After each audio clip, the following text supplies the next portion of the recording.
महाराष्ट्र कामगार कल्याण मंडळाच्या वतीनं दरवर्षी आपण महिला नाट्य महोत्सवाचं आयोजन या ठिकाणी करत असतो. हे सर्कल ऑफिस नांदेडच्या अंतर्गत 3 जिल्हे येतात. नांदेड, परभणी आणि हिंगोली या 3 जिल्ह्यामधून प्रत्येक सेंटरमधून एक संघ या ठिकाणी या स्पर्धेमध्ये सहभागी होत असतो.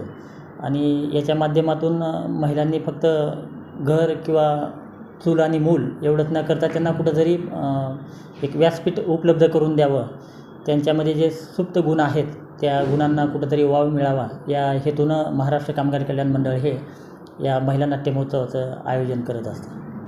असं वैशिष्ट्य असं काही म्हणता येणार नाही, पण ते दरवर्षी आपण स्पर्धा जे आमचं पंचांग असतं त्या पंचांगानुसार जे प्रोग्राम असतात ते प्रोग्राम दरवर्षी त्या वेळेमध्ये आम्ही आयोजन करत असतो. एकूण 8 संघांनी या स्पर्धेमध्ये भाग घेतलेला आहे. प्रथम पारितोषिक प्रमाणपत्र आणि 5,000 रुपये, द्वितीय पारितोषिक 3,000 रुपये आणि प्रमाणपत्र, आणि तृतीय पारितोषिक 2,000 रुपये.